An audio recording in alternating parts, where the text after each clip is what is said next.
Welcome to Durbania, I'm Durbin, and this is my spoiler-free review for Fantastic Beasts and Where to Find Them. Overall, I had a very positive and enjoyable experience with this movie in theaters. I thought it was funny, I thought it was adventurous, it just had that right mix of what you're looking for in a Harry Potter type world.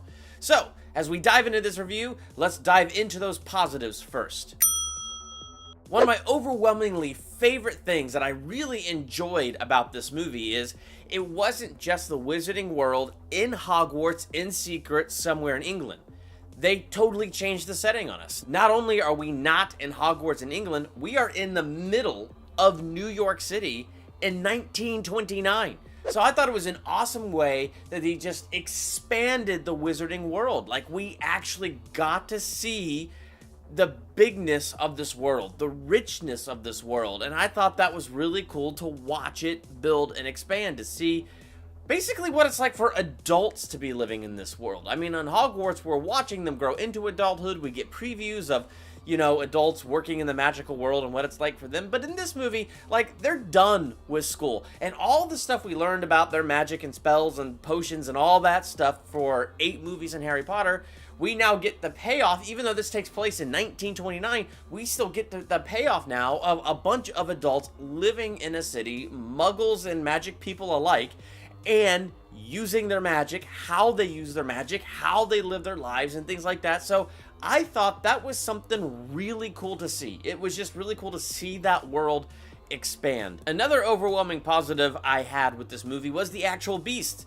In a movie called Fantastic Beasts and Where to Find Them, that's what you would hope for, right? And it's really cool because, like, these beasts had character, and so you grow attached to certain ones as they show them to you. Like, I mean, I'm sitting there in the theater, and I have to say, like, first off, it was really cool to go to the theater and see people dressed up. I haven't gone to the theater and seen people dressed up in I don't know how long, but there were people there wearing Harry Potter costumes, and I just thought that was so cool, and I wished I had a Harry Potter costume. I digress. So that was really fun. So it's different to be in an environment where you have a crowd that's really getting into it, and the crowd in our theater was really getting into it, but there was a lot to get into. Like, one of the first creatures they introduce us to is a creature who likes to steal shiny things, and he gets out of the suitcase. I won't go too much into more of that because it's spoiler free. But just this beast had a personality, and he was hilarious. I mean, he was an animal, so no, he didn't talk or anything like that, but, you know, he was smart. He was a magical animal, so he's different than every other animal.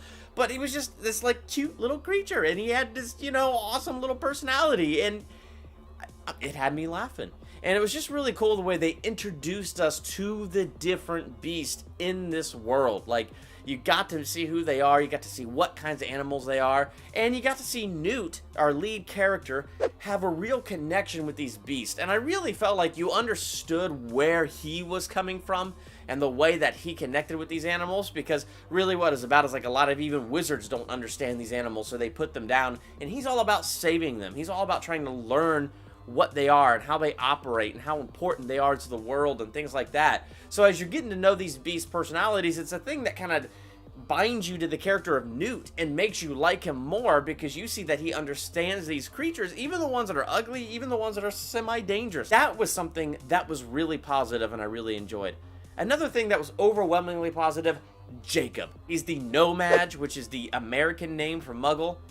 I'm not going to use that term. It's terrible. They're muggles. So you have Jacob, who's a muggle, who gets drawn into this world by accident. He gets drawn and caught up into this whole plot. He was a very strong complement to Newt. You really did need a character like Jacob to just add to that relationship, to add to, you know, this movie and kind of round things out. He was a great comedic relief.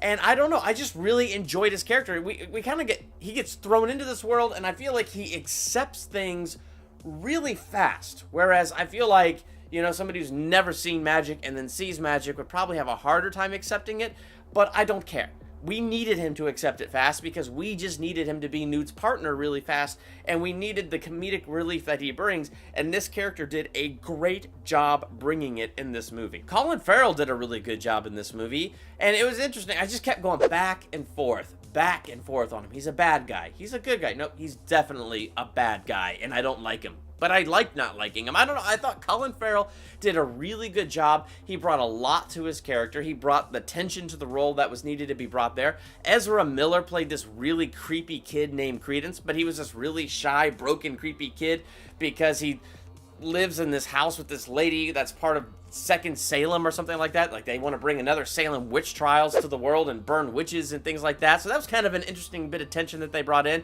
And so this woman was just, I don't know, she like adopted these kids and then beats the snot out of them. So you have Ezra Miller, who's just playing this kid who's just really broken and hurt inside, and he is really crucial to the plot, but he was just a really good character. The way that they did it, the way he played it, like, a lot of that worked really well. So let's get into some of my negatives with this movie. Newt is kind of like the Harry Potter. I mean, he's definitely not Harry Potter, but he's our lead guy. He's the guy that we're following. Felt like he was kind of a weak character, and I don't know if it was that the character was weak. I don't know if it was the acting that was weak, because I actually think the actor did a pretty good job. I think he did what he was told to do, and I think he did it well, but there was something about the character where he didn't like socially connect to people. He didn't socially connect to the characters, but something about that made it harder for me to connect to him, except for in those moments where they show you that he understands the animals and things like that.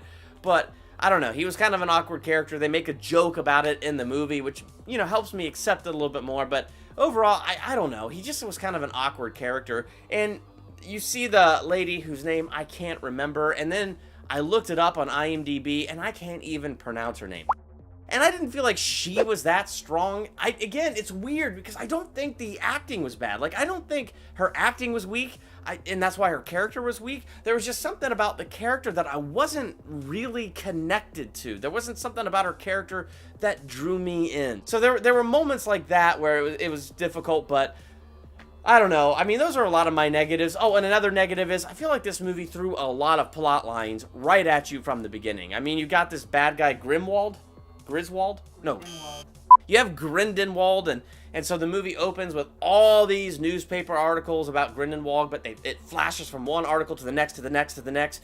So you do get the idea he's like a magical terrorist. Then all of a sudden they throw in the plotline of the Fantastic Beast. Then they throw in another little thing that's going on here with Colin Farrell. And so they just, I don't know. I feel like a lot gets thrown on you at once. While that is a negative, the story was good, it was fun, and it took that stuff, that lot that got thrown on you, and it does smooth it out as it goes. So that's not like a super negative. So now that I've kind of gone over my negatives, I'll just say a lot of those negatives were nitpicky, because overall, this was a very fun, lighthearted movie. There's just a lot of fun to be had while you're watching it. It's one of those movies that I think you really can just let go when you're watching it and just have fun with it. Anywhere from like an A+ to a B+ for me is a movie I'd like to see again, something I'd like to own on Blu-ray. So I'm giving this movie a B+. I enjoyed it. I don't want to see it again immediately, but it is something I'd like to own on Blu-ray. It's something that I would like to add to my Harry Potter Blu-ray collection. It's something that I would go back to and watch again. It is a fun movie, and it's definitely worth seeing on the big screen. If you saw Fantastic Beasts and Where to Find Them, what would you give this movie? Let me know in the comments. While you're there, hit that subscribe button. Be on top of all the videos coming out here on Durbania. Like, Laura's going to be joining me here on Saturday, and we're going to spoiler talk this movie and kind of dig deeper into it, get deeper into things that we liked, things that we didn't like. So we're going to get into that on Saturday. Plus, check out, like, Laura and I doing all 8 Harry Potter movie rankings, how we rank all of them from least to best, and, you know, other really cool videos like that. So hit that subscribe button. Be on top of all of that. I'm Durbin. Thank you for checking out Durbania.